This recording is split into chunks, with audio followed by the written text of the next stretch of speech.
May I kindly request the panelists to come on the stage and occupy the seats. Srimad Swami Nikhileshwarananda Ji Maharaj, Srimad Swami Divya Kripananda Ji Maharaj, Pravarajika Divya Pranananda Ji Mataji, Professor Makaran Paranjape, Dr. Usha Vastare.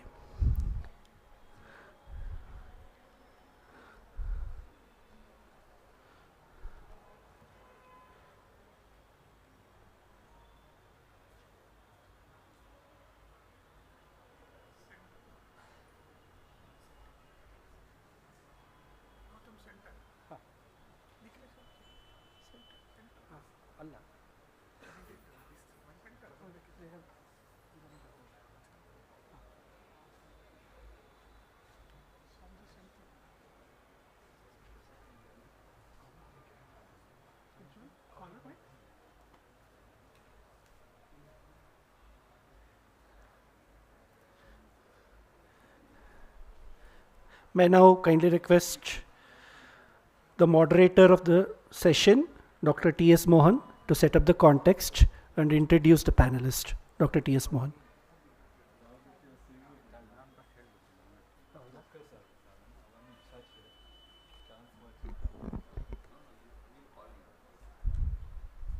A small introduction. Of course, in this panel discussion, we have Revered Swami Nikhileshwarananda Maharaj, the head of Rajkot Ramakrishna Math, and Swami Divya Kripananda Maharaj, the editor of Vedanta Kesari Chennai, Revered Pravrajika Divyanda Pranaji from Sharda Math, Delhi, and Dr. Usha Vastare, the neuroscientist. All of them have been introduced in the morning itself. One more resource persons have joined our panel, Professor Makarand Paranjape. Actually, he is the senior most professor in JNU. He joined JNU in 1999. Before that, he was the assistant professor in IIT Delhi. He had his master's and PhD in English in 1985, University of Illinois. He is the author and editor of more than over 50 books. He has published articles, journals, more or less 175 academic papers. Recently, he has published many books. Among them, one important one is Swami Vivekananda, Hinduism and India's Road to Modernity. He served as the director of Indian Institute of Advanced Study, Shimla, from 2018 to 2021. I heartily welcome Paranjape, Professor Paranjape, for the panel discussion. And it's being moderated by Dr. Mohan T.S., who is a devotee of our Ramakrishna Math Bangalore and of course of the Ramakrishna movement itself. He had his PhD from IISc Bangalore in computer science. He served as a scientist there for 10 long years. Then he moved to industry. He was a researcher, principal researcher in Infosys for 5 long years. Now he is heading his own company. I heartily welcome Dr. T.S. Mohan for the panel discussion, and I request him to continue the session.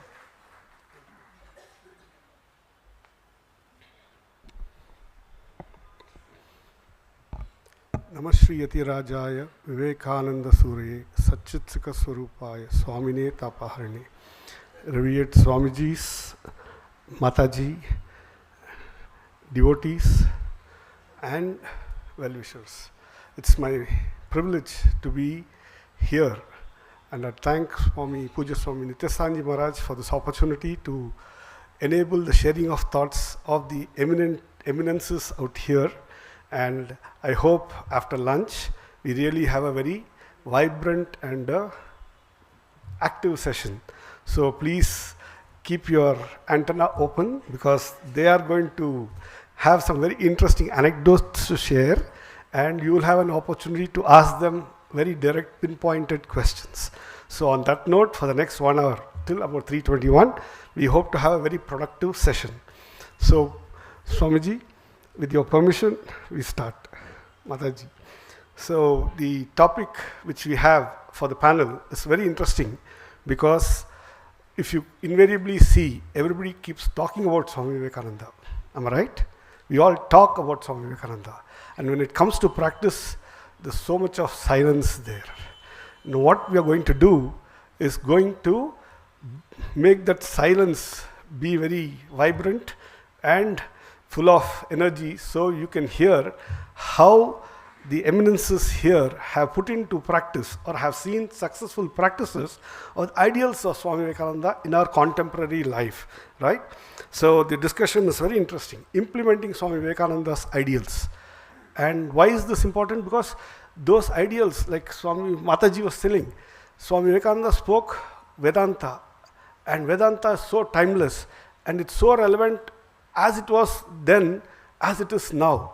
And it's very relevant for all the youngsters out here for the one reason that you understand and get that gyan, you are much more stronger footing to be successful in your aspirations and your strivings. That is the secret of success there, I suppose.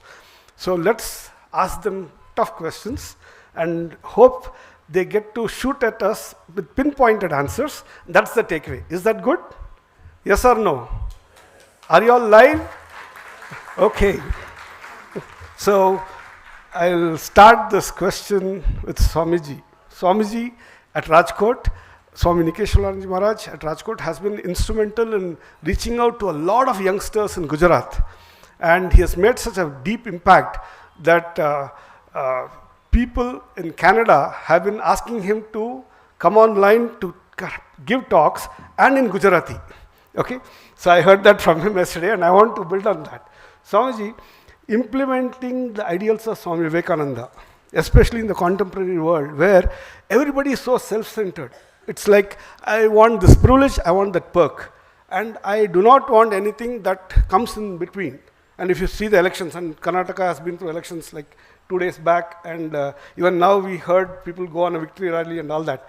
The question is, there's so much of self-centeredness, and there is Swamiji's ideas, Vedantic ideas of seva and samabhava. When you implement it, there are a lot of challenges. Youngsters feel that. What are those challenges and how does one overcome it? A good question. First of all, we must know when we are talking about Swami Vivekananda ideas and education. First of all, we must know what are the ideas of Swami Vivekananda education. It's a very big thing. But to say in a nutshell, the crisis of the nation is crisis of character. In this context, Swami Vivekananda's message was, what we want is man-making education, character-building education. So the topmost priority now, at present, should be given to value-oriented education. Once that is given, then the rest will take care of itself. So enlightened citizenship is built upon value-oriented education at the foundational level. Maybe I should ask... and another thing you must know, values are never taught, values are always taught. Live. Okay. So it should have been done in an informal way. Of course, in the 2020 new education policy, they have adopted some of the things without mentioning the name of Swami Vivekananda. Okay. They have given importance to Indian culture, moral values, and if they are implemented, it will bring good result. But the topmost priority should be given to value-oriented education. Mataji, this is very interesting. Priority to be given to value-oriented education, and value-oriented education is not taught. It is lived, and as an example, people emulate. So in your interactions at Delhi, at IIT Delhi and possibly at JNU too, you have had a lot of people come and hear you. But how much of it did they bridge that gap? How did they see? Is it like Sri Ramakrishna says, if a person who is so simple in English or simple in language expresses some idea, and that's because they practiced it, therefore it's so much more powerful. Was that coming out? And what are the impressions that you gathered from that? I can tell you about my own experience in Delhi. Definitely, you see, it began in 2018. I was posted into Delhi in 2014. And I was doing those Sunday classes on Upanishads and all that. And then I realized that many in the audience were people from IIT Delhi. And then one fine day they came and told me in 2018, Mataji, can you deliver the same thing in Delhi? And can you formulate courses out of this, because it will help thousands of students. Then immediately I took permission from our headquarters, all that, the formal thing, and then I started formulating courses. And I found that you know, during the first course, the very first course, which was the Science of Happiness, they are nothing but Vedanta courses with a new name, you know, old wine in a new bottle. And when that course was floated in August 2018, there was a record number of 160 students who opted for the course. Wonderful. IIT classrooms have space only for 30. So we shifted to the seminar hall. And the level of interest was so high, and the interaction was so high, that they told me, Mataji, every semester you have to give a offer a course. Now this is very strange in Delhi, actually. If you know the atmosphere of Delhi, this doesn't usually happen. But this happened only because there is so much of living interest, inherent in our students, in our young people, which we are not able to inspire, not able to bring out. They are caught in a whole lot of things, but a deep level of interest is hidden within them.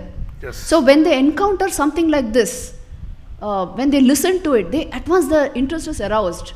And if you can interpret it in their language, in a scientific format, it makes a huge impact on them. Wonderful. So there's no stopping since then. Every time it's going on. So they happen to hear somebody who's living those values, and that's really inspiring. So one of the key things that happens, like Mataji said, in Delhi, there are a lot of students who are actually so very driven by materialistic thinking, and yet there was this inner spirit of being a seeker, wanting to know the reality. And that happens not only in Delhi but also in other cities too. In fact, recently in IIT Madras, we had 4 students commit suicide. 4 students in just a matter of 1 month. Maybe we should ask Swami Vivekananda Maharaj, who is mentoring the Vivekananda study circle there, as to why is that felt need not really spreading like a wildfire amongst the students? The felt need of understanding oneself better, and therefore the character building education that Swamiji was talking about. So what do you think can be done, should be done? The mic is there. My experience at IIT Madras is just last 6 months that I have shifted to Chennai. And what I saw, of course, because of my engineering background and because of my scientific training, so naturally my thinking process also, when I was understanding Swamiji, it was scientific. So I was explaining everything, taking the science examples, engineering examples and all. So they were relating to it. So that was quite a positive thing, the feedback that I got. Apart from that, talking about these suicides and all, see, these are, what I feel, these are very scattered incidences. Okay. Maybe sometimes we can say isolated incidences.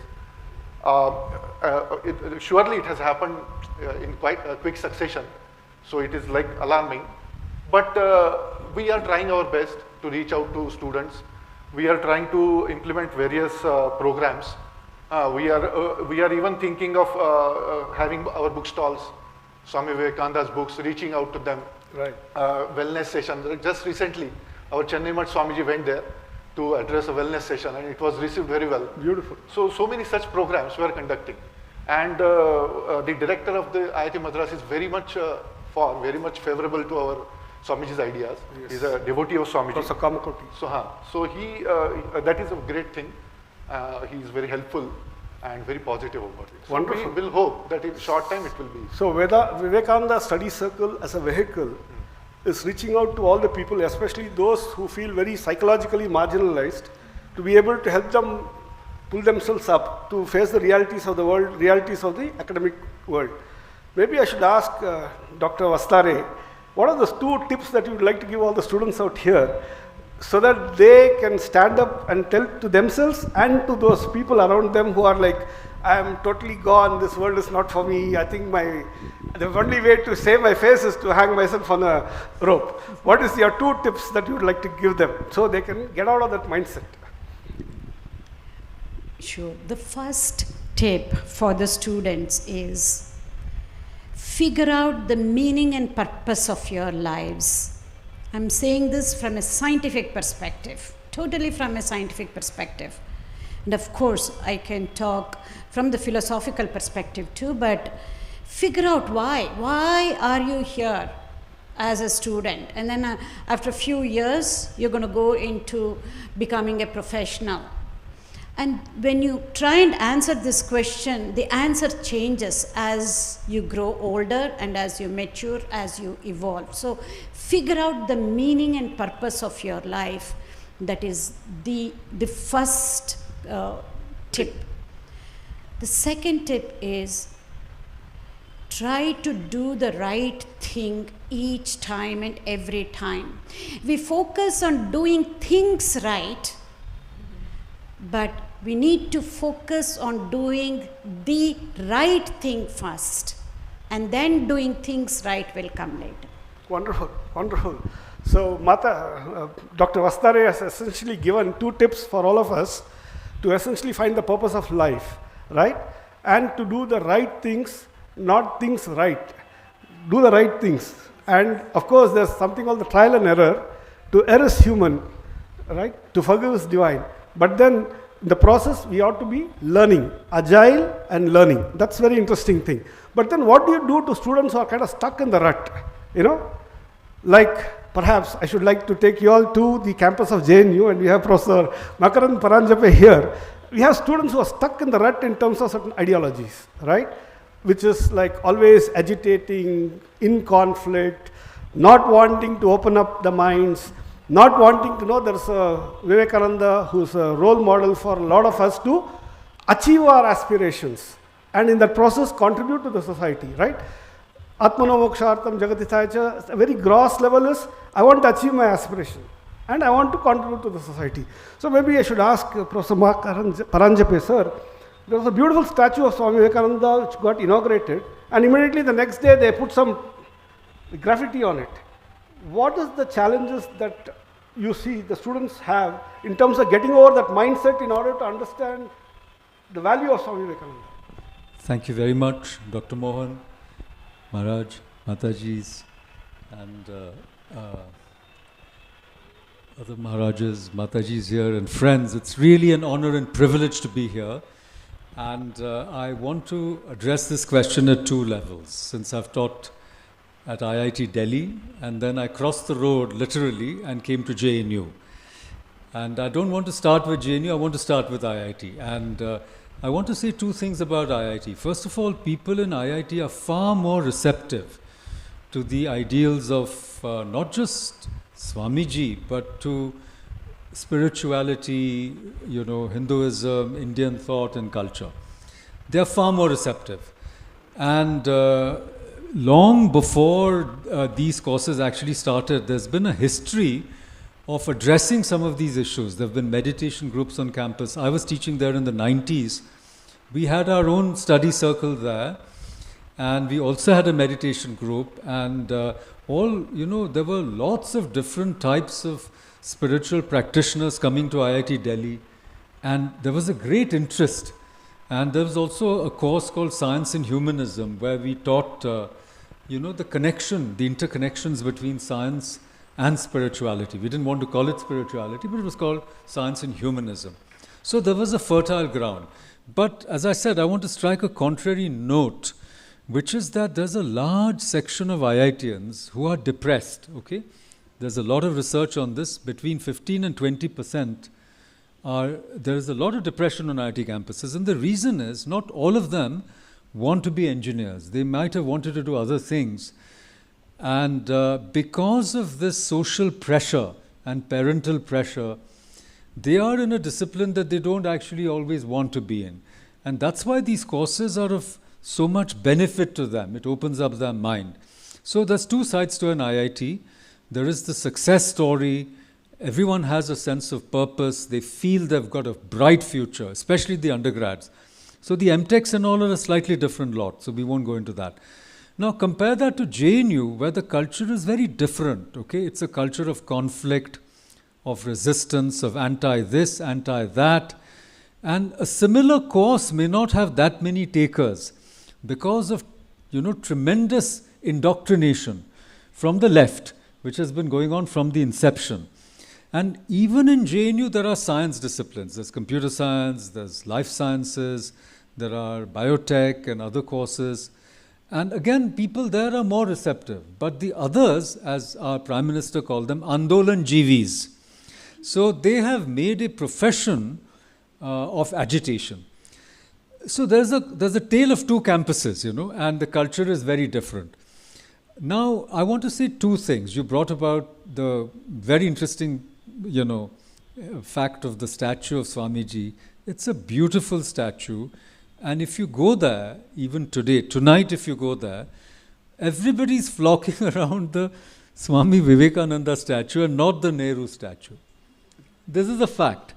So whatever the resistance is, you'll see where the people are going. And by the way, I go to both statues. This is why I want to come to the second point very quickly, since there are others. The two statues are looking at each other. And I don't see a clash. I think we need both. So the second reason why JNU is not so receptive is the right side, so to speak, has also become excessive in its zeal and in its, should I say, negativity, and with the result that suppose a person is neutral, you will see how virulent one side is, then you will see a counter attack, and then the person in the middle says, I want to stay away from it. So that's exactly why Swami Vivekananda is so very relevant there. The character building education that Swamiji was talking about. So you have that side and its virulence, and then you have this side which is wanting to emulate that side and then capturing that virulence. But in between is Swamiji. Why couldn't that idea spread? What was preventing? That was the question anyway. Very quickly I want to say that, if somebody, Mataji or one of the Swamijis came, I feel even the leftists will be a little more receptive. Okay. See, they don't trust us. I'm telling you very honestly. There's a disconnect. Trust us means the teachers are also so indoctrinated. The hiring has been vitiated on ideological grounds. So in a sense, politics is one of the great, should I say, banes of Indian society. We are over-politicizing everything, including academics, including intellectual pursuits, and including science. Everything has got so politicized that it's actually closing the minds, which is a sad thing. And if you talk to the youth, I happen to have been teaching and studying all my life, and I still think of myself more as a student than as a teacher. And I feel there's a big disconnect between the youth and even their parents. The parents want to give them good values, and the children want to have a good time. There's nothing wrong in having a good time. I'm just making a point. How do you bridge this gap? These are the things. You have to get the youth to open up. And they won't speak because they respect you. They have some sense of samskaras, as you said. It's already there. Sanatana Dharma is everywhere in this society. But rather than resisting it, how to open the minds and show them that this does not restrict them. It is the path to freedom. It is the path to success. It is the path to harmony, as Mataji was saying in the morning.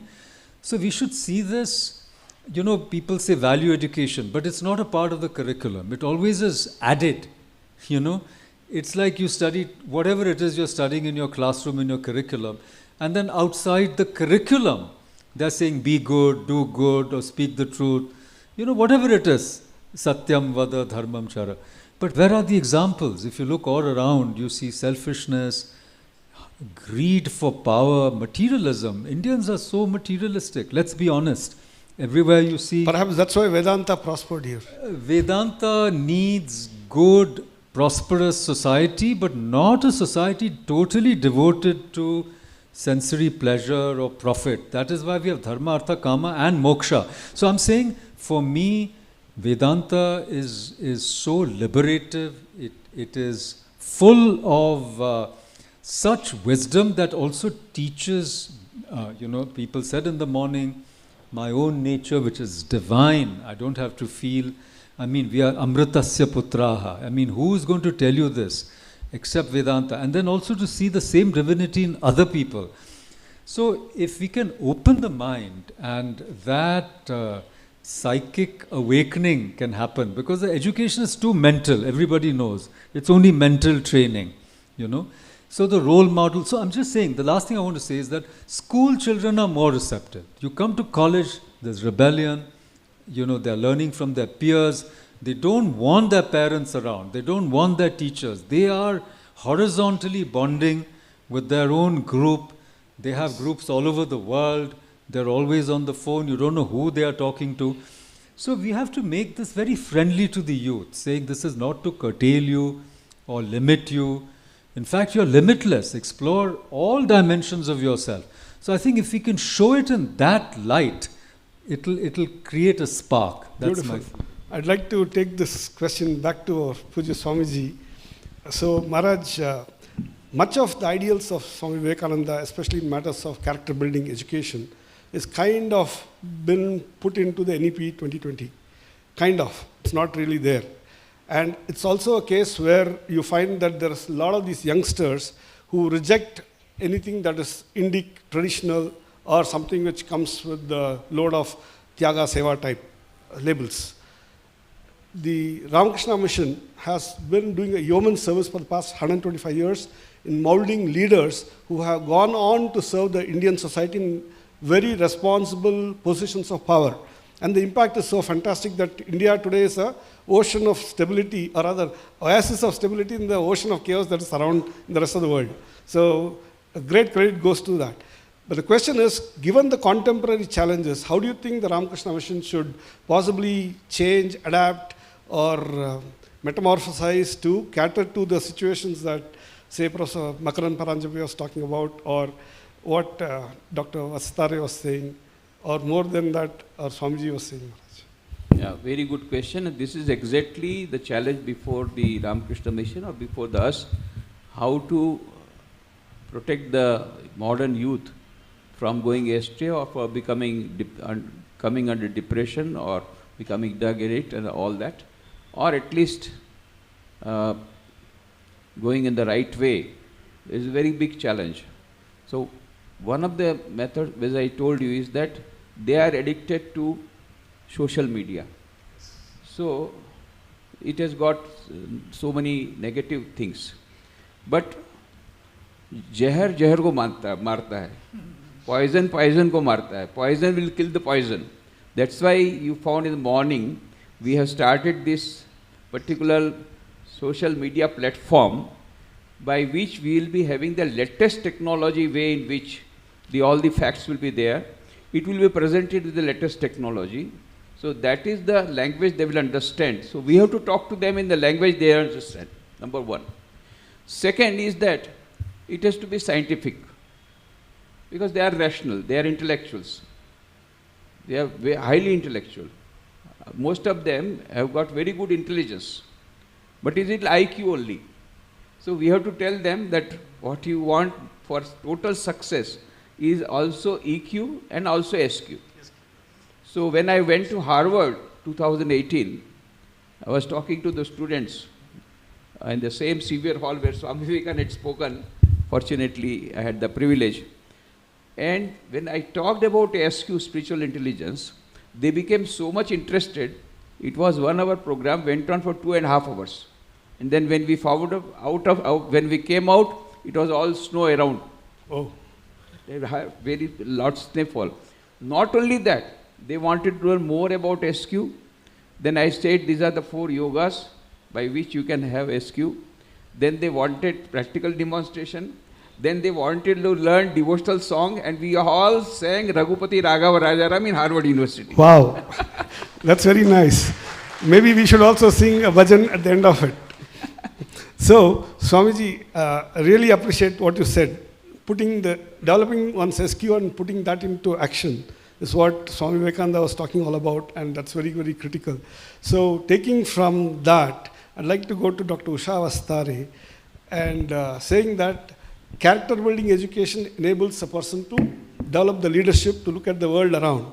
And one of the big things that always happens is that human beings are suffering. In fact, the entire edifice of Buddhism is based on that. So, if you look at Ramakrishna Mission, they have done a yeoman service of offering medical services across the entire stretch of this land and several places across the world. And it happens, right? There's the empathy part of it. Now, can you share with us what is that empathy factors that Ramakrishna Mission had nurtured over the past 125, 130 years, starting right from Swami Vivekananda, who kind of took a, whoa, there is plague in Calcutta, so I would like to first serve the people there, forget the Ramakrishna Mission building. I think a statement to that extent, that effect he had mentioned. So what are those empathic factors that you think the youngsters here should nurture? Before answering that directly, I want to clarify the difference between empathy and compassion. Empathy scientifically is feeling what the other person is feeling, just feeling what the other person is feeling and not doing anything about it. Whereas compassion is something where you act upon it. That is the difference. But sometimes when we talk in or when we use just the English language parlance way, we equate daya with compassion. But scientifically, compassion in many times is of a little bit higher order, depending on the case, because when you have to act upon something, then you have to be compassionate. At times, all you need to do is to just listen to the other person, be an active listener.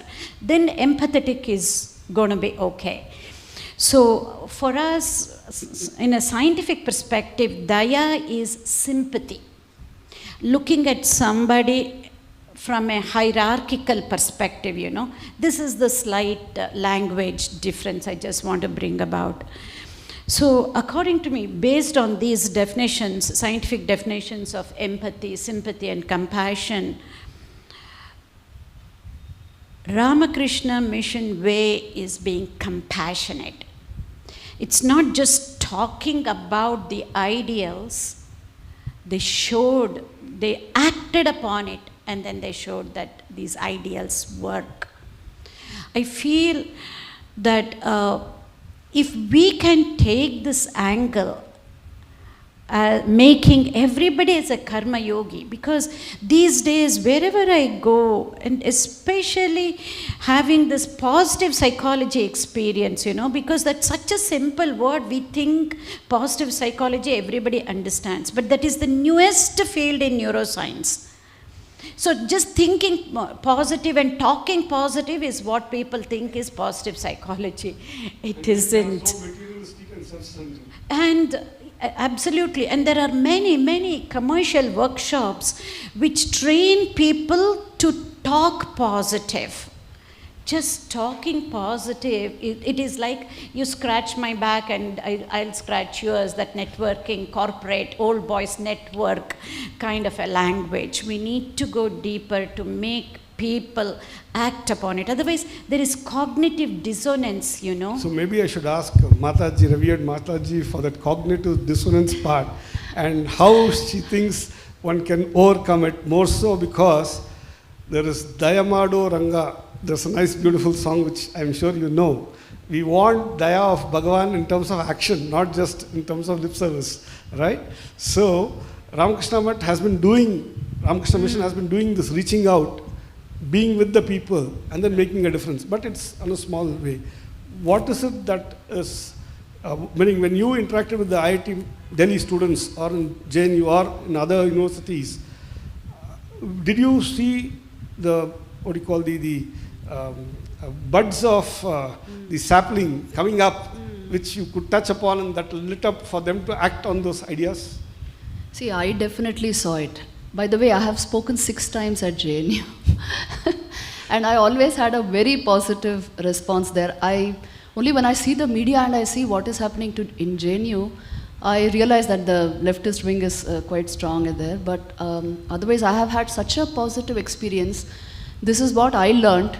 If you want something to work, you must radiate the right bhav. Wonderful. You must radiate the right bhav. You know, when I started giving these courses in IIT Delhi, each one of those students calls me Ma. I never taught it to them. They call me Ma. And so all these faculty call me Ma. Now, who gave them this value? That's why Maharaj said values are caught, not taught. Yes, caught. If you radiate the right bhav, you will get the right response from the other side. In all women's empowerment programs, women's conferences, I'm highlighting this. Beautiful. You must radiate the right bhav first, and then let's see how change does not happen. And that radiation comes primarily because you practice it, you live it, and it's not faked. So maybe I should ask our Pujya Swamiji here, Divya Kripanji Maharaj. So people talk a lot about empathy, sympathy when they do the medical service out into the world.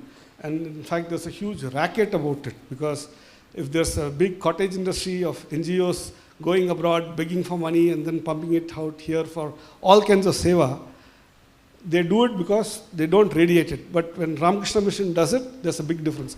The question to you is the scale part of it. There are so many people who are really in need, honestly, truly in need. So what do you think the Ramakrishna Mission should do? For the 125 years that it has done, how does it want to scale 10x going forward? Though your question is little out of syllabus for me. And probably you can understand my condition when question goes out of syllabus. So because maybe I'll ask you to pass on the question to Pujya Swamiji there. Some topics we keep optional when go for exam, and that exactly that optional question comes. Like that he has asked me. Because I am a Vedanta Kesari editor, I was living in Mayavati for so many years, and nothing to, not directly involved in medical service. Though of course we are having closely associated people who are actually in the field. Dealing with those ideas, continuously thinking also. But practical side, if you want to know, I may not be able to that way contribute to it. What exactly, can you just... in one line summary, it is like this. Ramakrishna Mission has been doing a wonderful job of doing medical service everywhere. Wherever the centers are, there's a medical service. People flock to the mission centers because there's a dispensary or a hospital or whatever, right? Very inspiring. But that is only within the centers, 200 centers are there. But the population of India is 1.4 crores. There's a great need. The scale is missing. What do you think we need to do to the scale? Of course, I'm going to take that question to Pujya Swamiji too. Maharaj will answer it better, but whatever I can say now, whatever it comes to my mind now, is that, see, Ramakrishna Mission is not meant to, it cannot say, serve all the 8 billion population of this world. What we are doing is, we are working at different tiers. Our thing is, first, one thing is to inspire people. Keep them inspired so that those who are working in medical field, they will scatter, they will multiply. Okay. They will take those ideas, they will spread those ideas to 10 more people. Those 10 people will spread those ideas to 10 more, and it will multiply like that. So if you can concentrate, like Swamiji had told Nivedita also, that you concentrate on training only few amount of girls. Okay. If those girls are trained, then the individual girl will train another 10 girls, and that will spread. So it's a question of time rather than Ramakrishna Mission is already doing in different years that work. And it is growing, as we saw in this 125th. Various centers have already taken this thing of all the work they are doing. Yes. So we see that it is expanding, and expansion is life. So right. Medical service is also dealing with life. Wonderful. So I think we are going in the right way. Yes. And of course, I should like to carry the same question forward to Pujya Swamiji here, because he's senior, he has seen it, done it, inspired people, and I'm sure there are a lot of doctors who have come to Rajkot to be with you and are serving the society at large in a big way. So the fact that today, if you want to get a master's program in medicine, you have to pay at least some 1 or 2 crores as the money to get a good seat, versus doctors who go out of the way to actually do Shiva Jnane Jiva Seva. How do you think we can really expand the scope of this, Maharaj? What he said is really very right. Number one, that हमने पूरी दुनिया का ठेका नहीं लिया है. पूरी दुनिया का हमने ठेका कभी नहीं लिया. हमने कभी नहीं बोला कि पूरा देश में जितना मेडिकल सर्विस हम करेंगे, इतने लोग, सब लोग अपना अपना बच्चा हम लोग को देगा तो भी कम पड़ेगा साधु बनने में. अभी we will have billions of, we will have thousands of sadhus बनेगा तब जा कर के वो होगा. Even then also it is not possible. So what is our role is only creating a role model. Role model. We have told you Shiv ज्ञाने जीव सेवा. हाँ, आपने तो बोल दिया हो सकता है? यस हो सकता है. कैसे?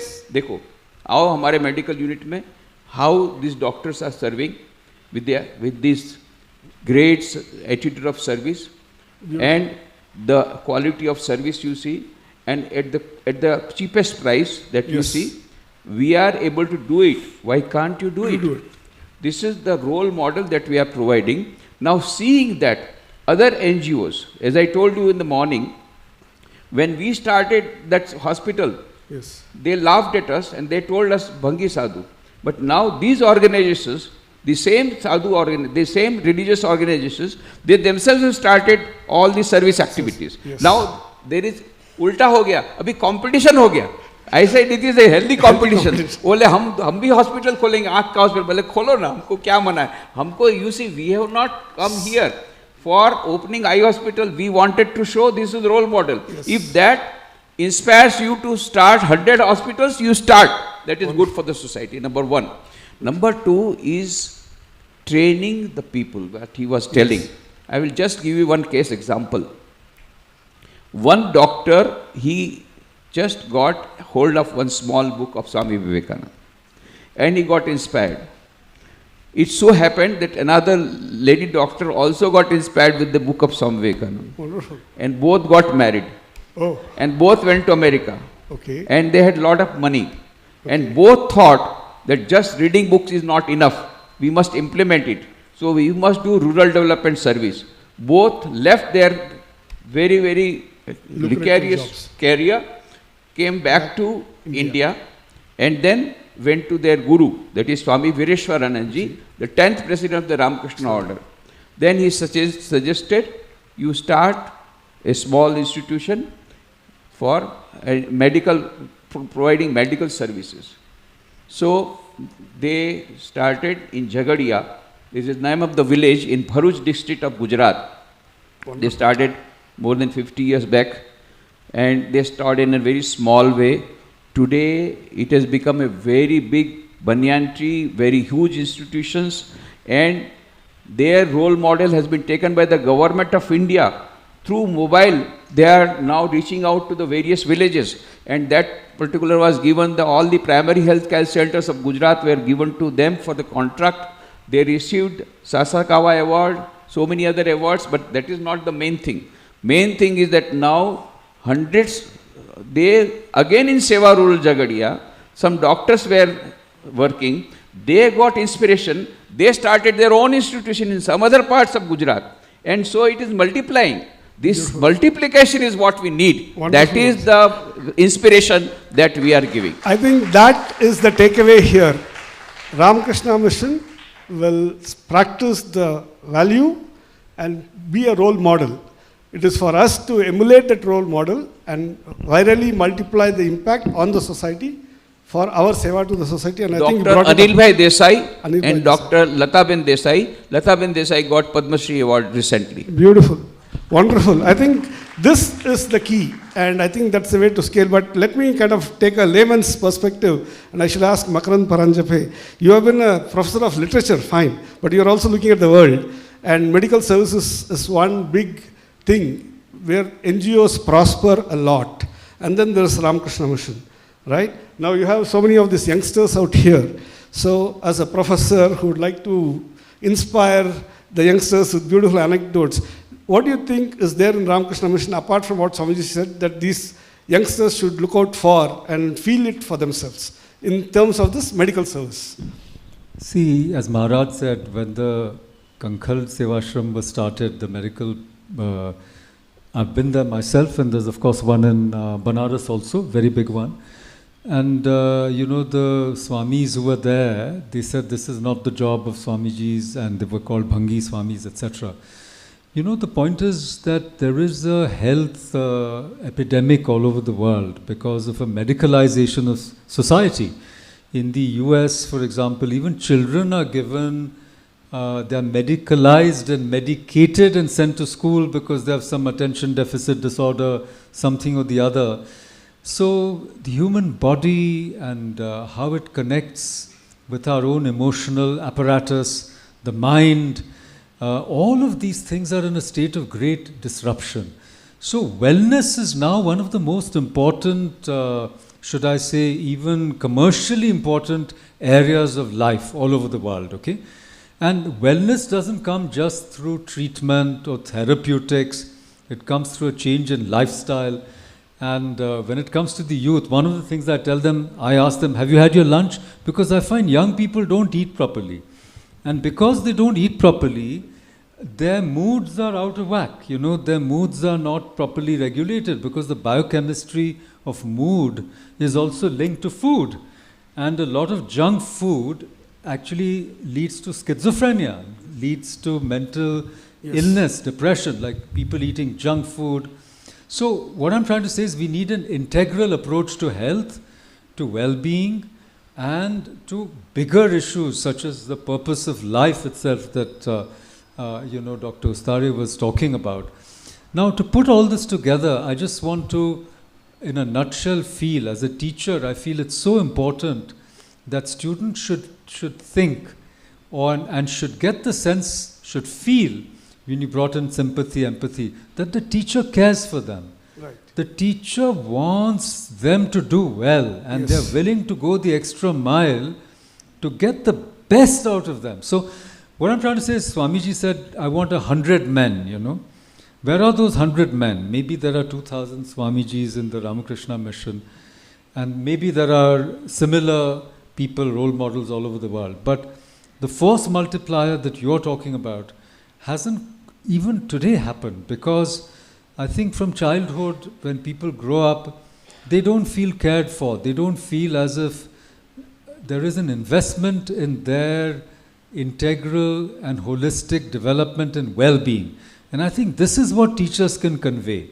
That sense of belonging and also security. Every student should feel not alienated, not lonely, not insecure, not worried about their future, not able to talk to people, and isolated, worried. And again, all these other social ills that have penetrated into the education system and all over society.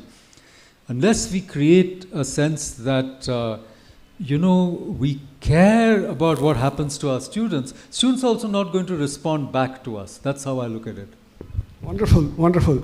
I think you got a perspective of how Ramakrishna Mission, through its 125 years plus of service, silent service to the society, has essentially stood out as a role model for all of us to emulate. And what I would like to do now is to throw open the platform to you all to ask questions to the eminent panel here. We have time for about 2 or 3 questions max, 2 questions perhaps, right? And we'll have this mic go around. So mics are in short supply. One is here. Okay. So, okay. Yeah. So keep your question short, sharp, and crisp. Direct question, no elaboration of anything. Okay. Having said that, I'd like to tell you what kind of questions you should ask. Now, Ramakrishna Mission has also been into relief work. There's Corona that happened. Every center was serving out to the poor people, right? And in fact, the Puja Swami Paramashivananji showed about that app. And that app won a $35,000 award for the one reason that it was talking about the mental well-being of the rural children who have been affected by Corona. And that's a very interesting way of doing relief services, is it not? Now, there's something called situational leadership that people exhibit, and Swami Vivekananda has been one of the tallest icons of situational leadership because he went around the country and around the world, used the Vivekam that he had developed. He was the Ananda of Viveka, right? And brought out the situational leadership there. So we have him, and please, if you have a question, ask. So there's a question there. Yeah. So situational leadership and service that Ramakrishna Mission has been doing in matters of relief whenever disasters happen, not only in India, but all around the world. Swamiji, there's a question. Please ask your question. Crisp question. Namaskar. Swami, you made a very important note that it is not possible to meet out to every seeker. However, India has been from ages a learning center, or where leaders also have sought training. Can can we envision maybe in a decade or so, Ramakrishna mission would be a single point of contact for every seeker, starting from 6 years of age to 8 years of age, in the form of a pan-India presence, like a university or something. Thank you. So the question is more about every child coming in touch with Ramakrishna mission and getting to have the role model of Vivekananda being exposed to them. I think that's the kind of question that he has for you. Would it be possible? I thought the question would be on relief services, but this is on education. Continue, Maharaj. It is possible if all of you people sitting here, you must now say, we from every family, at least one person will give as a monk to Ramakrishna mission, and girls we will give to Sarda Math. Wonderful. It's a beautiful solution to the challenge of scale, and I think Swamiji has... Yes. Okay, any other question? Yeah. Anybody else? I think if you have already asked, then we have somebody in the back. We'd like to have somebody in the back. I did ask. Okay, continue, quick. So my question is to Mataji. You say Vedanta is the science and yoga is the technology. So in future, or have we started teaching yoga, or can we start yoga as a practice by itself in our courses or anything? Did you see the S. Vyasa presentation yesterday? Yes, it's a whole university dedicated to Vivekananda thought, which is bringing yoga in such practical format to young people. It's a university. So definitely it can be done. It's a whole science in itself. And why should you not develop it? At least those people who are working with me, they all opt for PhDs in science of consciousness. But I don't know how much of this will happen in other universities, because this is just a science which is coming up. You know, philosophy departments are closing in many universities, or they have minimized. But consciousness studies departments are rising. And Vedanta is the science of consciousness. So how can we miss this out? It all depends on powerful teachers. Yes. I told you one teacher can change 1,000 minds. So give us such teachers from, as Maharaj said, give us such people in the order, and definitely things will be possible. Wonderful. I think Bangalore Ashram has the unique privilege of being one of the main inspirational centers for a lot of people to join the order. And I think with the kind of messages that they have been telling, I think there's going to be a lot more people joining the order soon, perhaps. Okay, on that note, question, quick question. So since a lot of JNU-based questions happened among the student unrest and all that, there is one observation which I have been making. See, suppose even in Bangalore University or in some of the government offices, only a few photographs you get to see amongst the freedom fighters, among who worked for university. Means it is almost synonymous that a few kind of characters, either their idols are kept or photographs are kept, maybe Mahatma Gandhi and maybe one or two. I mean, because of want of any other platform, I'm putting it here, say, to be more precise, say like... Can you keep your question pointed? So Ambedkar's photograph and idols are universally across all universities. Does it mean to say it was only that character that worked for the upliftment, or only Gandhi and maybe this all government offices and educational institutions? Very politically correct question. Correct. I think it's a very good question, but I think in a way I already answered it, that universities have become dens of politics. And it is precisely the politicization of figures like this, and now other figures are getting politicized and then imposed, and society is also being divided along these lines. And there are such contradictions even in our constitution, even in our polity, even in our policies, and all with the view to get some advantage, create a vote bank perhaps, promote one, push down the other. And this is infiltrated right into our educational institutions. This is the problem. Now, how do you create an atmosphere where there's greater purity, where there is a clarity of purpose, right? It's very simple. I've written about it in a book I wrote on JNU itself, that you depoliticize, It's not that you substitute one politics by another. You really make a university a place where you can seek the best quality of education. Why doesn't our society respect excellence? Why are we so totally committed to entitlement and allotment and this quota and that quota? This is going to keep us down. We won't become Vishwa Gurus if our thinking is so narrow. So the basic thing that is required, and even if you go back to the foundation of the Ramakrishna mission on the 1st of May, one of the objectives is to keep away from politics. Let them do it outside. He said there's a victory march. Wonderful, congratulations. But here we have a different purpose. We want to realize human potential. We want human flourishing at the highest possible levels. And we want great degrees of freedom and excellence, even unto perfection, and camaraderie, support for one another, harmony, oneness. So these are the ideals which are kept outside of our current systems and institutions. So a great deal of purification is required. But it can't start from outside. It can't come from legislation. It has to come from us, from our own groups and families. We must begin with ourselves. This is, I think, the basic lesson of Vedanta. Thank you. It's very nice. It's important to keep Ambedkar. It's also important to keep Vivekananda. And very, very important for us to be objective in understanding what they are, what they stand for, and get enlightened in that process. You don't need to take sides.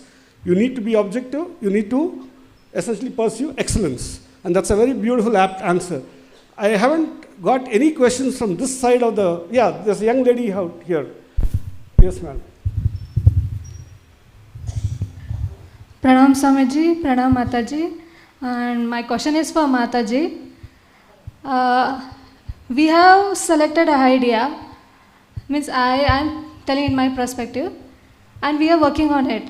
We will work on it, but there failures are there. Failures, they will come, again we try, again they will come, again we try. But one point we feel like, okay, we are not capable of for this ideas, or maybe we are having bad tendencies. So how we can motivate ourselves in such a situation to keep going? Beautiful. Good question, good question. And one more question, Swamiji, Mataji. That's what, questions on tendencies. How to... Yeah, I think your point is made. Let Mataji answer. Yes. See, I'll answer your second question first. The question of tendencies, sanskars, deep mental impressions, most important for the formation of character so that whatever you do works. So, how is a sanskar formed? It is formed from repeated conscious thought. Repeated conscious thinking about something will create a sanskar for that thing. Are you getting my point? So, if you have enough sanskars to back you up, whatever you think will work. Are you getting this point? So, see, there's no question of depression or frustration or why what I'm doing is not working. It's only a matter of you have not given enough thought energy to it. You have not repeated thought.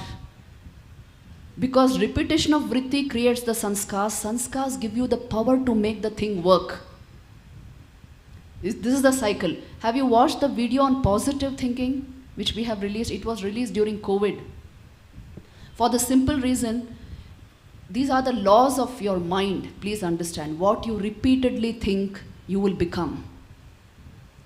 What you repeatedly feel, you will experience. What you repeatedly imagine, you will create. It all depends on your mind. So if you want something to work for you, you must give it enough thought energy. You must give it enough thought energy. What you repeat there will become your sanskar, the content of your subconscious. It will back up your conscious thought process, and it will make the thing work for you. So you see, all this is there in Vivekananda's Raj Yoga. You know, I've drawn all these principles from there. So I'm telling you, you can achieve whatever you want, and you can do whatever you want. That's why Vivekananda said, all power is within you. You can do anything and everything. Believe in it. Believe in Swamiji, and you will do it. Wonderful. Yeah. Yeah, I also want to add, this morning I was talking to two Maharajas here, and they said that at the end of the day, we experience the gratitude that comes from grace. You are blessed. You will be taken care of. You should believe that in your heart. No matter what the hardship, don't look at, suppose you fail. We all fail. I fail every day. But I have that faith in me through experience. It's not a blind faith. Okay, that divinity, God in me, God wherever, Swamiji, Mataji, whoever they will not let you down. So you may let yourself down. So never be afraid. Grace is a very potent force in our lives, and you should only be open to grace. If you think you can do everything on your own, even the greatest person with the greatest willpower, on their own, no. But if you add that touch of divinity, then your force gets augmented to infinity. Thank you. Maybe I should request Puja Swamiji to also share your thoughts, Maharaj. When tendencies are pulling oneself down and motivation is so low, how do we pull ourselves by our boots? Yeah. Swami Vivekananda said, failures are the beauty of life. Failures are the beauty of life. What would be life without failures? It would not be worth living if it were not for failures. That is the poetry of life. So failures will come. Unless until failure comes, we cannot appreciate the value of the success that follows. Failures are the stepping stones to success. So take it as a stepping stone, go forward, move forward, rather than weeping over. As Mataji told, you have the power, you try to realize more power, and as he told, mix that power of divinity, your self-confidence, faith in yourself, faith in God. These are the two secrets of success. So you go on multiplying it. If you fail sometimes, doesn't matter. Go forward. Sometimes you stumble, yes. Again get up, again go forward. Again stumble, doesn't matter. That is why Swami Vivekananda said, arise, awake, and stop not. When there is a failure, stop not till the goal is reached. Go forward, go forward, go forward. Wonderful, wonderful. I think we had a very invigorating 1 hour session with Puja Swamijis, Puja Mataji, and their excellences, should I say, they are specialists in their own fields, right? And it's very important to thank them profusely. Please give a big round of applause to Puja Swami Nikhileshwaranji Maharaj, who is the Adhyaksha of the Rajkot Center, Puja Parivrajika Divya Nanda Pranaji, who is from the Sharda Mission at Delhi, Puja Swami Divya Kripanandaji, who is the editor of Vedanta Kesari from Madras Center, Dr. Usha Vatsare, and Professor Makaran Paranjape. Please give a big round of applause. And I think there's a lot of takeaways for all of us from this. Ramakrishna Mission has been doing this yeoman service of being a role model of serving the society, implementing the ideas of Swamiji in so many interesting, unique ways. And now we have the responsibility of taking it forward under their guidance to be able to force multiply it such that the power of Vedanta, the power of Swami Vivekananda, the Holy Trio comes out in a very big way. On that note, I'd like to thank all of you and thank the Puja Swamiji, Mataji, Swamiji and Professor and Doctor, and thank you so much. Priyatam Pundari Kakshaha Sarva Yagneshwaro Harihi Tasmin Tushte Jagat Tushtam Prenite Prenitam Jagat Harihi Om Tatsat Sri Ramakrishna Arpanamastu. Thank you.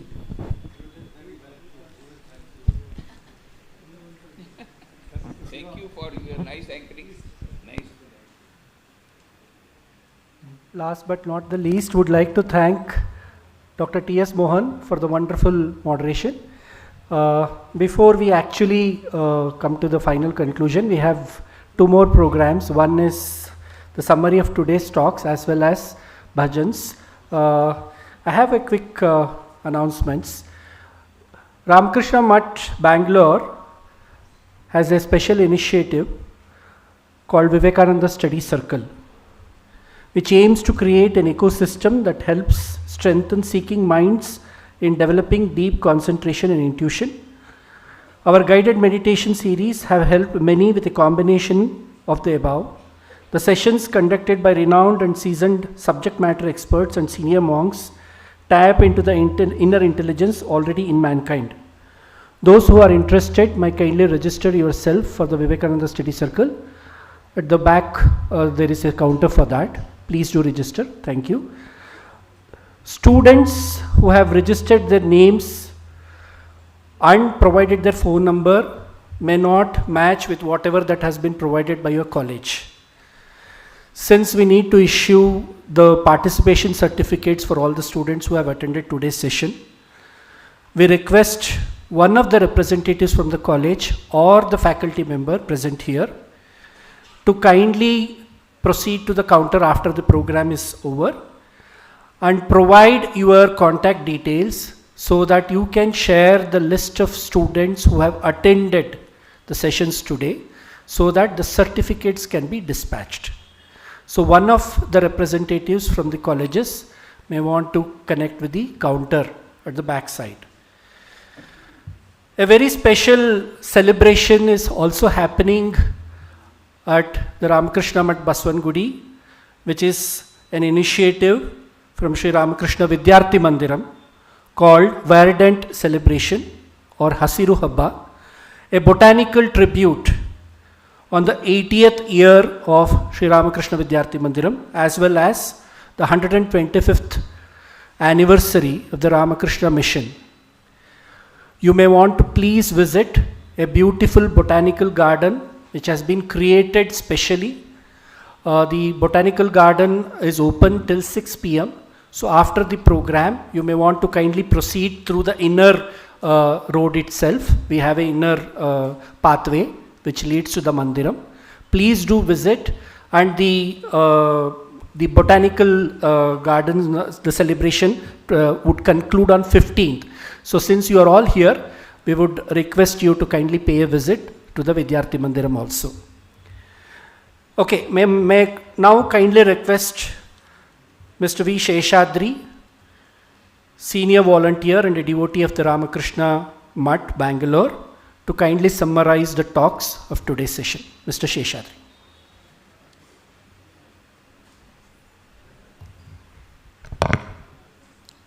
Thank you, Gautam. From morning 9:30 up to the afternoon session before lunch, we have had a series of enlightening talks on various aspects of the contribution of Ramakrishna mission to our society. To summarize everything is a very challenging task, I must admit.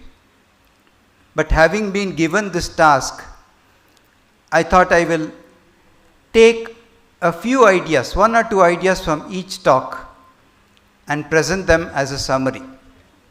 So I may leave out a large portion of it.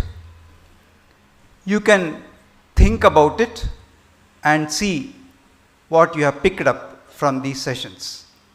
What I am going to share with you now is only a jhalak, just a glimpse. First was Swami Vivekananda. His was the traditional approach. Ramakrishna mission, how it has worked over 125 years. He presented the way the mission activity started, how Sri Ramakrishna sowed the idea into Naren's mind, how Narendra developed this idea as Swami Vivekananda, and how the mission came into existence. What challenges it faced, what opportunities it used, and how it has worked over the past 125 years. One important point, which is probably the highlight of all the 4 talks, is Swami Vivekananda's idea of the potential divinity of man. We are divine beings, and once we see the divine in everybody, our concept of service becomes worship. From social service, it will get elevated to worship. So that is one of the key ideas which Swamiji gave in the motto of Atmano Mokshartham Jagat Hitayacha. Jagat Hita and Atmano Mokshartham have been cha with the and added by Swamiji, gave service a highest status for the Ramakrishna mission to follow. Next was Swami Paramashivananda. It is amazing to see that Ramakrishna mission has done a quantum leap, far more than we can ever imagine, in the field of IT. Their site, which Swamiji was mentioning, gives a treasure house of literature on the mission. So much of information has been packed there, searchable and easily understandable.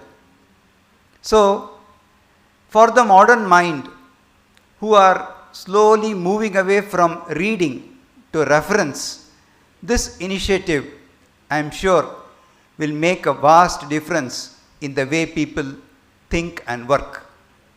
And the apps which they have developed, the initiatives which they have taken at Vivekananda House, Chennai, I am sure all of us at some time in the near future should visit and see them, and see how Ramakrishna Mission, though a traditional monastic organization, has also leapfrogged into modern technology. So I hope we will see more of such initiatives which Swami Paramashivanji mentioned in his lecture. Now we come to Pravrajika Divyananda Prana Mataji. I have heard a number of her lectures on YouTube. So, hearing her today in flesh was a totally different experience, I should say. Because there was a connect. Through a screen, there is not much of a connect. There is a connect, but it's not so apparent and so touching as a direct face-to-face connect. So all of us have experienced that face-to-face connect. And her talk on Swami Vivekananda's influence in the West was quite revealing. The very fact she said that Vedanta reached the West much before Swamiji, and the ground was prepared for Swamiji to come and speak on the parliament, that fact itself is a very revealing one. It was those ideas, the translations of the Upanishads, the studies of various thinkers. She mentioned a number of examples through which these ideas spread to the West, much before Swamiji came. So when Swamiji came and addressed the parliament, there was already a fertile ground ready for it. So the seeds he sowed then in America, in Europe, have germinated widely, and she gave a number of such examples. One example which touched my mind is the example of a banyan tree. This example is also given by Swamiji in one or two places. The banyan tree is a huge tree, but it originates from a very, very small seed. So Ramakrishna Mission is a huge organization, but the small seed which is behind it is Sri Ramakrishna. So that is the key idea which I feel she conveyed through her talk.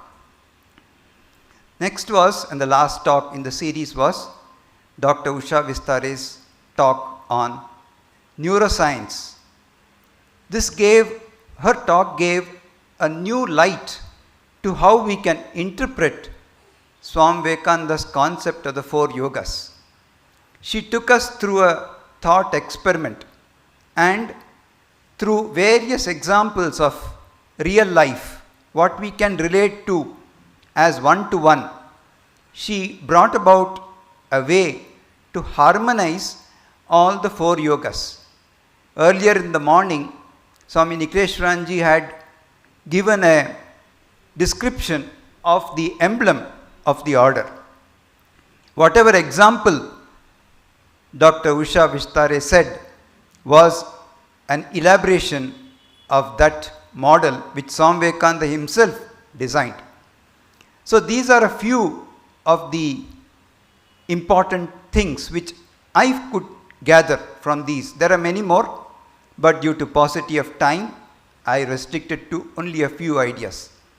One more point which I would like to make, which is the most, in my opinion, the key idea.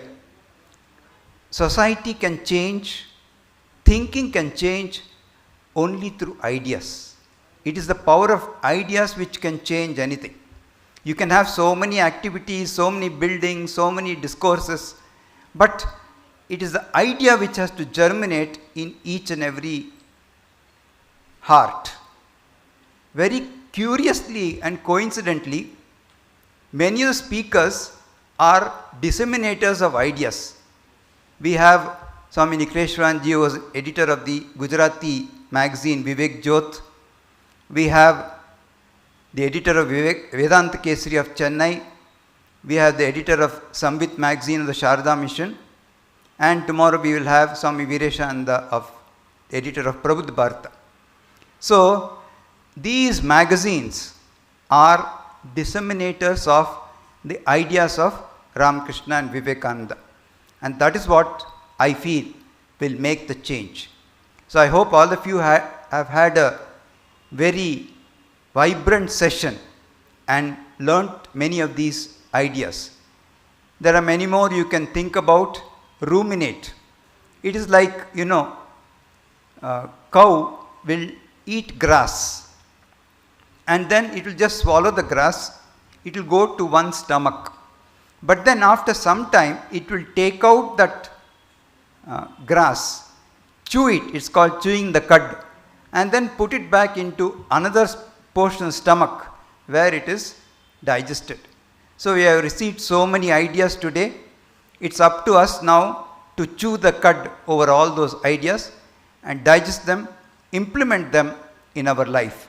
And then through these power of ideas, change the way we think and the way we act and the way we behave in our life. Thank you.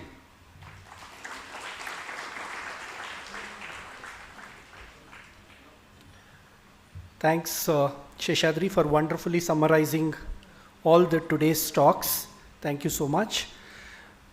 May I now kindly request Revered Swami Mayadhipananda Ji Maharaj to conclude today's sessions with a few bhajans. There is a special announcement. Special lecture by Revered Swami Nikhileshwarananda Ji Maharaj has been arranged at Ramakrishna Math, Halasuru tomorrow, 14th May 2023 at 7:15 p.m. That is after evening Arati. Interested may kindly attend. Thank you.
तस्य प्रेम प्रवाहो लोकातीतोऽप्यहनजः लोककल्याणमार्गम्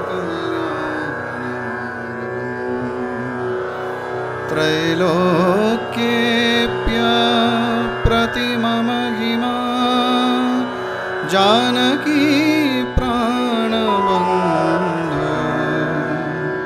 त्रैलोक्येऽप्यप्रतिममहिमा जानकी प्राणबन्धो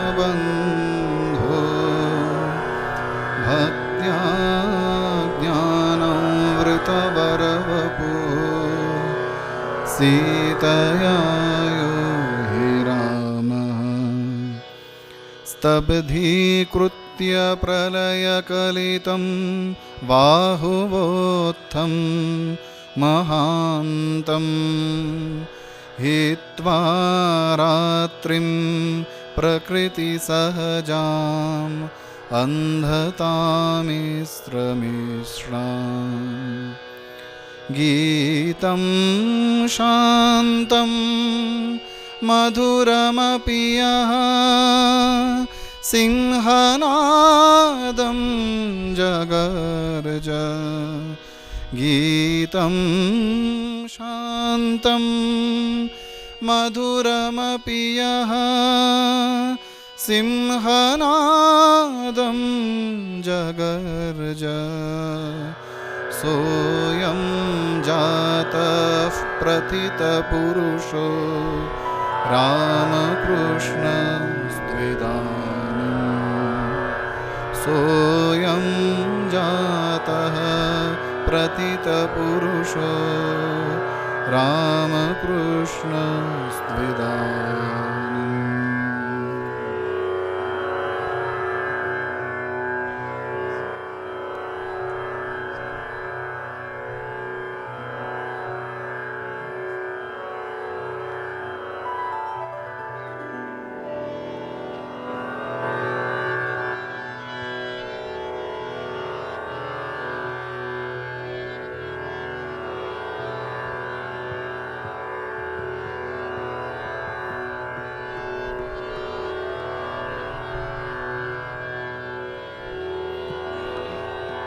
श्री राम तू ही श्री कृष्ण तू ही श्री राम तू ही श्री कृष्ण तू ही श्री राम तू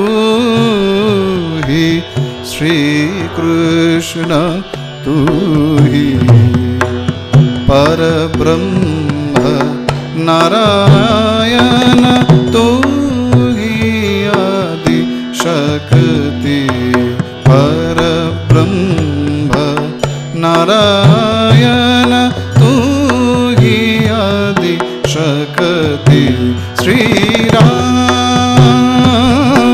तू श्री कृष्ण तू ही श्री राम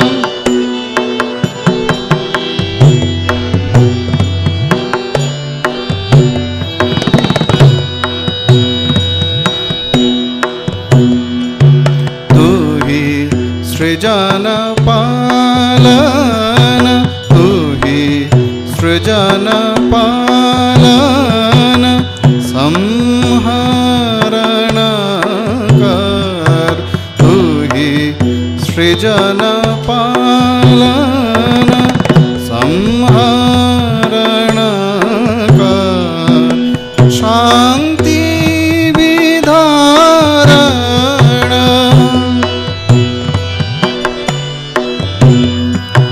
शांति विधारण तू ही ब्रह्म ज्योति शांति विधारण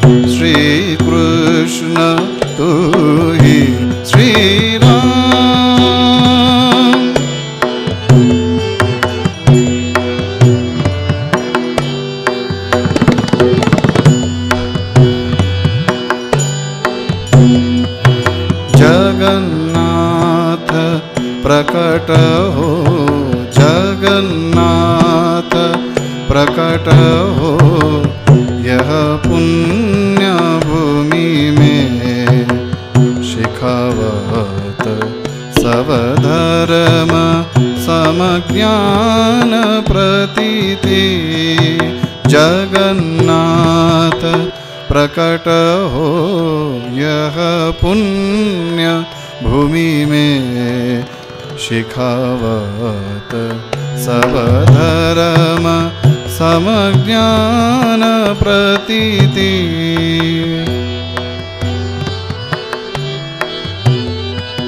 धन्य राम कृष्ण तुम धन्य राम कृष्ण तुम दयाल भगवान धन्य राम कृष्ण तुम दयाल भगवान देहु प्रभु ज्ञान धन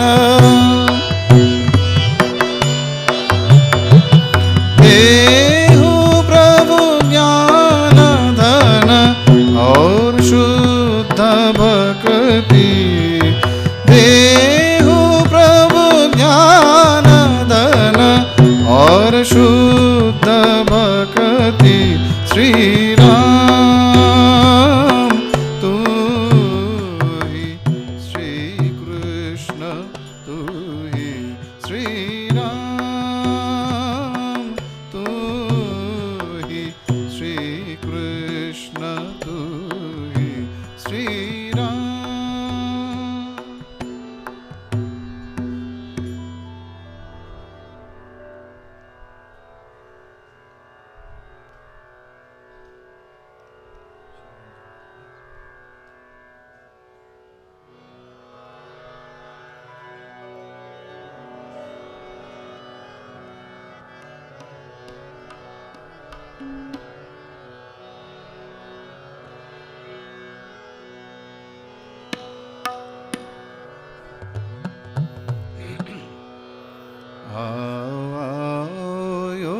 योगीराज आज एक बार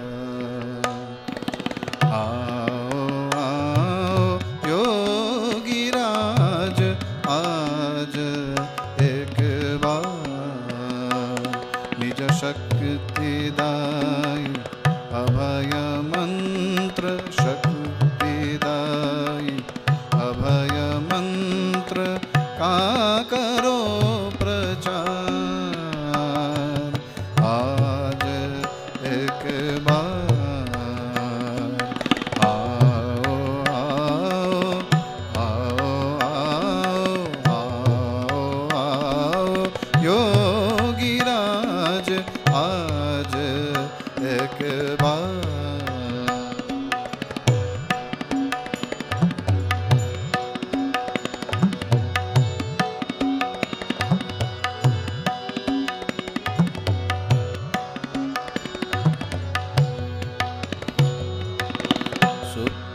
चित्त को जगाओ तामस जड़ता भगाओ सुप्त चित्त को जगाओ तामस जड़ता भगाओ करो दूर मोह भ्रांति करो दूर मोह भ्रांति घोर अंधकार घोर अंधकार आज एक बार आओ आओ योगीराज आज एक बार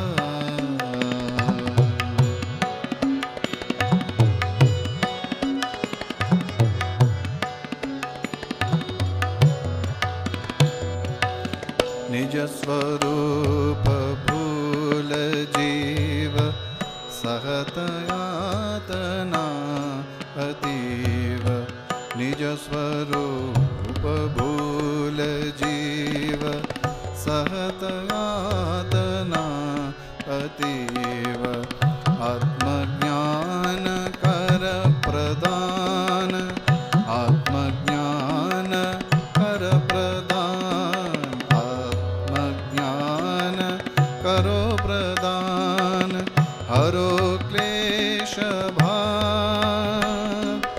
हरो क्लेश भार, हरो क्लेश भार, आज एक बार आओ आओ योगी राज, आज एक बार।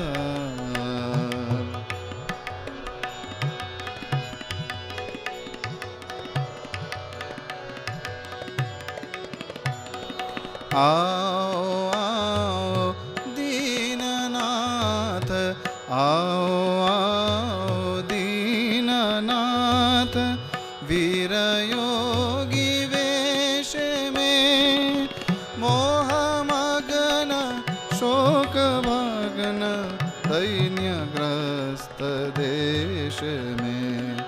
आओ आओ योगी राज, आओ आओ दीननाथ, वीर योगी वेश में, मोह मगन शोक भगन, दैन्यग्रस्त देश में। विमल ज्ञान दृष्टि फेर, विमल ज्ञान दृष्टि फेर, करो जनोद्धार, करो जनोद्धार, आज एक बार आओ आओ योगी राज, आज एक बार आओ आओ आओ आओ योगी राज, आज एक बार आओ आओ योगी राज, आज एक बार।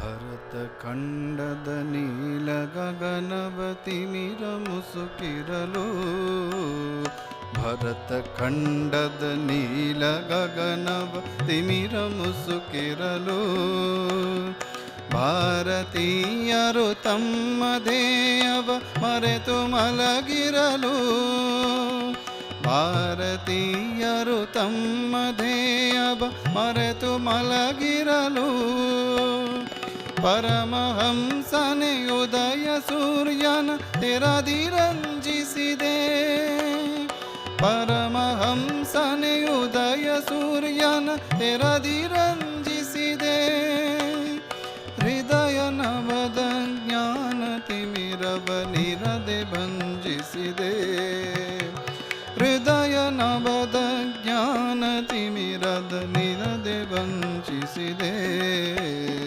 ಭರತ ಖಂಡವ ನೀಲ ಗಗನವ ತಿಮಿರ ಮುಸುಕಿರಲು,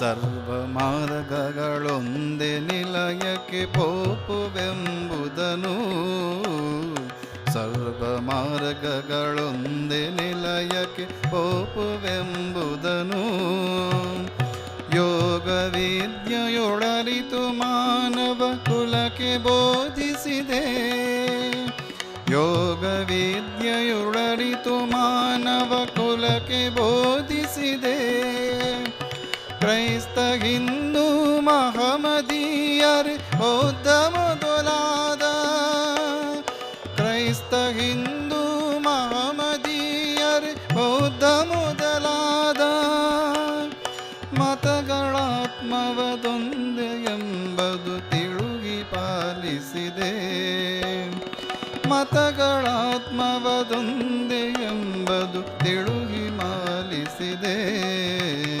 ಭರತ ಖಂಡವ ನೀಲ ಗಗನವ ತಿಮಿರ ಮುಸುಕಿರಲು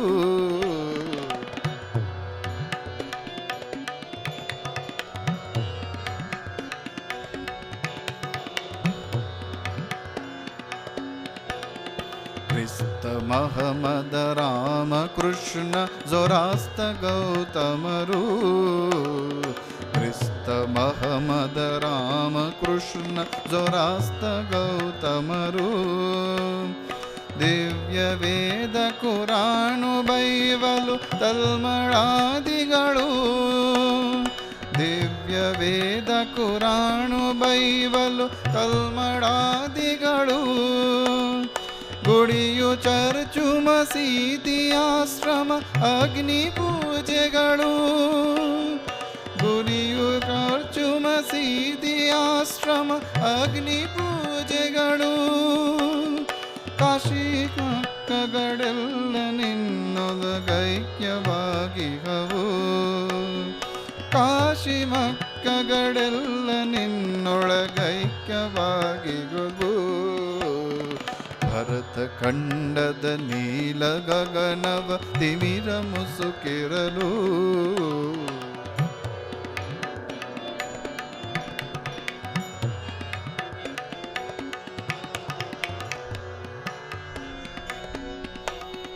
ದಕ್ಷಿಣೇಶ್ವರ ದೇವನಿಲಯದ ಪರಮಯೋಗೀಂದ್ರ.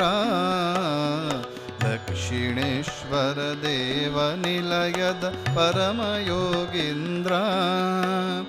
ಶ್ರೀ ವಿವೇಕಾನಂದ ಪೂಜಿತನಾತ್ಮ ಭಾವಿತನೇ. ಶ್ರೀ ವಿವೇಕಾನಂದ ಪೂಜಿತನಾತ್ಮ ಭಾವಿತನೇ. ಲೋಕ ಜೀವರಿಗಾತ್ಮಶಕ್ತಿಯ ನೀಡಿ ಕಾಪಾಡು. ಲೋಕ ಜೀವರಿಗಾತ್ಮಶಕ್ತಿಯ ನೀಡಿ ಕಾಪಾಡು. ನೆನೆವದೆಲ್ಲರ ನಿಲಯವಾಗಲಿ ನಿನ್ನ ನೆಲೆವೀರು. ನೆನೆವರೆಲ್ಲರ ಹೃದಯವಾಗಲಿ ನಿನ್ನ ನೆಲೆವೀರು. ದಕ್ಷಿಣೇಶ್ವರ ದೇವನಿಲಯದ ಪರಮಯೋಗೀಂದ್ರ. ದಕ್ಷಿಣೇಶ್ವರ ದೇವನಿಲಯದ ಪರಮಯೋಗೀಂದ್ರ. ಶ್ರೀ ವಿವೇಕಾನಂದ ಪೂಜಿತನಾತ್ಮ ಭಾವಿತನೇ. ಶ್ರೀ ವಿವೇಕಾನಂದ ಪೂಜಿತನಾತ್ಮ ಭಾವಿತನೇ. ಆತ್ಮ ಭಾವಿತನೇ. ಆತ್ಮ ಭಾವಿತನೇ. ಆತ್ಮ ಭಾವಿತನೇ.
ಏಳು ಮೇಲೇಳೇಳು ಸಾಧುವೆ ಹಾಡು ಚಾಗಿಯ ಹಾಡನು ಹಾಡಿನಿಂದೆಚ್ಚರಿಸು ಮಲಗಿಯ ನಮ್ಮ ಈ ತಾಯ್ನಾಡನು.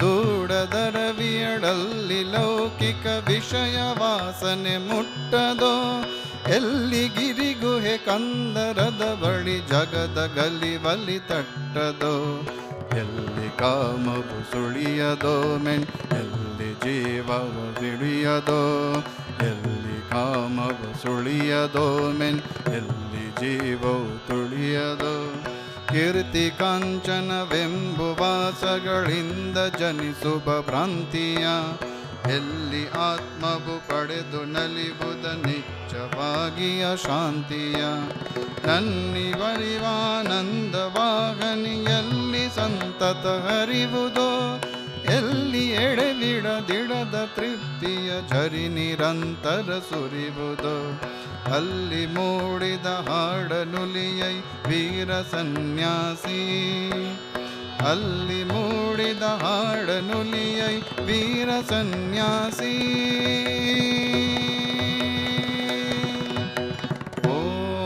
ಓಂ ತತ್ಸತ್. ಓಂ ಬೆಳೆಯ ಕೊಯ್ವನು ಬಿತ್ತಿದಾತನು ಪಾಪ ಪಾಪಕ್ಕೆ ಕಾರಣ, ವೃಕ್ಷ ಕಾರ್ಯಕ್ಕೆ ಬೀಜ ಕಾರಣ, ಪುಣ್ಯ ಪುಣ್ಯಕ್ಕೆ ಕಾರಣ, ಹುಟ್ಟಿ ಮೈ ಒಡೆದಾತ್ಮ ಬಾಳಿನ ಬಲೆಯ ತಪ್ಪದೆ ಹೊರುವುದು, ಕಟ್ಟು ಮಾರಿಹ ನಾವನಿರುವನು ಕಟ್ಟ ಕಟ್ಟನೆ ಹೆರುವುದು, ಎಂದಿ ಪಂಡಿತರೆಂಬರು ಮೆಣ್ ತತ್ವದರ್ಶಿಗಳೆಂಬರು, ಎಂದು ಪಂಡಿತರೆಂಬರು ಮೆಣ್ ತತ್ವದರ್ಶಿಗಳೆಂಬರು, ಆದೊಳಾಯಣಂತಾತ್ಮವೆಂಬುದು ನಾಮರೂಪಾತೀತವು,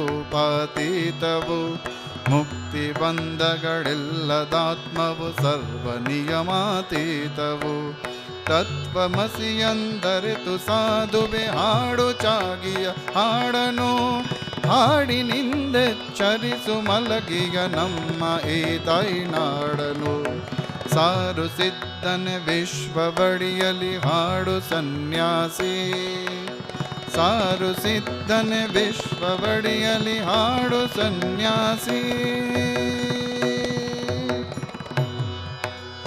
ಓಂ ತತ್ಸದ್. ಓಂ ಶಾಂತಿ ಸರ್ವರಿಗಿರಲಿ ಉಲಿಯೈ ಜೀವ ಜಂತುಗಳಾಳಿಕೆ, ಹಿಂಸೆಯಾಗದೆ ಇರಲಿ ಎನ್ನಿಂದೆಲ್ಲ ಸೊಗದಲಿ ಬಾಳುಗೆ, ಬಾಳೊಳಾಳುವ ನೆಲದಳೋಳುವ ಸರ್ವರಾತ್ಮನು ನಾನಹೇ, ನಾಕ ನರಕಗಳಾಸೆ ಭಯಗಳನ್ನೆಲ್ಲ ಮನದಿಂದುದುವೆ, ದೇಹ ಬಾಡಲಿ ಬೀಡಲಿ ಅದು ಕರ್ಮ ನದಿಯಲ್ಲಿ ತೇಲಲಿ, ದೇಹ ಬಾಡಲಿ ಬೀಡಲಿ ಅದು ಕರ್ಮ ನದಿಯಲ್ಲಿ ತೇಲಲಿ, ಕೆಲರು ಹಾಳಗಳಿಂದ ಸಿಂಗರಿಸದನು ಪೂಜಿಸಿ ಬಾಗಲಿ, ಕೆಲರು ಕಾಲಿಂದೊದೆದು ನೂಕಲಿ ಹೊರಿಯ ಹುಡಿಯೊಲೆ ಹೋಗಲಿ, ಎಲ್ಲೂ ಅಂದಿರಲಾಡು ಹಗಲರಳಾಳು ಹೊಗಳಿಸಿ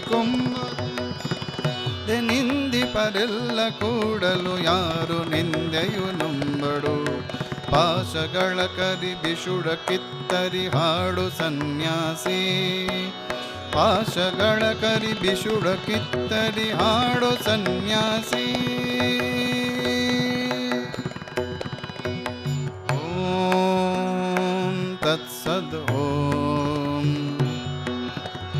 ಎಲ್ಲಿ ಕಾಮಿನಿ ಎಲ್ಲಿ ಕಾಂಚನ ದಾಸೆ ನೆಲೆಯಾಗಿರುವುದೋ, ಸತ್ಯವೆಂಬುವುದಲ್ಲಿ ಸುಳಿಯದ ಎಲ್ಲಿ ಕಾಮುವ ಇರುವುದು, ಅಲ್ಲಿ ಮುಕ್ತಿಯು ನಾಚಿ ತೋರದು ಎಲ್ಲಿ ಸುಳಿಯುವುದ ಭೋಗವು, ಅಲ್ಲಿ ತೆರೆಯದು ಮಾಯೆ ಬಾಗಿಲಿನಲ್ಲಿ ಹುದು ಭವರೋಗವು, ಎಲ್ಲಿ ನೆಲೆಸದ ಚಾಗವೋ ದಿಟಬಲ್ಲಿ ಸೇರದ ಯೋಗವು, ಎಲ್ಲಿ ನೆಲೆಸದ ಚಾಗವೋ ದಿಟಬಲ್ಲಿ ಸೇರದ ಯೋಗವು, ಗಗನವೇ ಮನೆ ಹಸುರೆ ಹಾಸಿಗೆ ಮನೆಯು ಸಾಲ್ಬುದೆ ಚಾಗಿಗೆ, ಹಸಿಯೋ ಬಿಸಿಯೋ ವಿಧಿಯು ಕೊಟ್ಟ ಆಹಾರವನ್ನವು ಯೋಗಿಗೆ, ಏನು ನಿಂದರೆ ಏನು ಕುಡಿದರೆ ಏನು ಆತ್ಮಗೆ ಕೊರತೆಯೇ, ಸರ್ವ ಪಾಪವನಿಂದು ತೇಗುವ ಗಂಗೆಗೆ ಕೊಡೆ ಕೊಡತೆಯೇ, ನೀನು ಮಿಂಚೈ ನೀನು ಸಿಡಿಲೈ ಮೊಳಗು ಸನ್ಯಾಸಿ. ನೀನು ಮಿಂಚೈ ನೀನು ಸಿಡಿಲೈ ಮೊಳಗು ಸನ್ಯಾಸಿ. ಓಂ ತತ್ಸದ್ ಓಂ. ನಿಜವನರಿತವರೆಲ್ಲೂ ಕೆಲವರು ನಗುವರುಳಿದವರೆಲ್ಲರೂ ನಿನ್ನ ಕಂಡರೆ ಈ ಮಹಾತ್ಮನೆ ಕುರುಡರೆ ನನು ಬಲ್ಲರು. ಗಣಿಸಿದವರನು ಹೋಗು ಮುಕ್ತನೆ ನೀನು ಊರಿಂದೂರಿಗೆ. ಸೊಗವ ಬಯಸದೆ ಅಡಲಿಗಳು ಕದೆ ಕತ್ತಲಲಿ ಸಂಚಾಡಿಗೆ. ನಿನ್ನ ಬೆಳಕನ್ನು ನೀಡಲೈ ಸಂಸಾರ ಮಾಯೆಯ ದೂಡಲೈ. ನಿನ್ನ ಬೆಳಕನ್ನು ನೀಡಲೈ ಸಂಸಾರ ಮಾಯೆಯ ದೂಡಲೈ. ಇಂದು ದಿನ ದಿನ ಕರ್ಮ ಶಕ್ತಿಯು ಮುಗಿಯುವರೆಗೂ ಸಾಗಲೈ. ನಾನು ನಿಲುಗಳದಿದು ಆತ್ಮದೊಳಿಳಿದು ಕೊರೆಯಳು ಹೋಗಲೈ. ಏಳು ಮೇಲೇಳೇಳು ಸಾಧುವೆ ಹಾಡು ಚಾಗಿಯ ಹಾಡನು. ಹಾಡಿನಿಂದೆ ಚರಿಸು ಮಲಗಿಗ ನಮ್ಮ ಈ ತಾಯಿ ನಾಡನು. ತತ್ವಮಸಿ ಎಂದರಿತು ಹಾಡೈ ಧೀರ ಸನ್ಯಾಸಿ. ತತ್ವಮಸಿ ಎಂದರಿತು ಹಾಡೈ ಧೀರ ಸನ್ಯಾಸಿ. ಓಂ ತತ್ಸದ್ ಓಂ. ಓಂ ತತ್ಸದ್ ಓಂ. ಓಂ ತತ್ಸದ್ ಓಂ.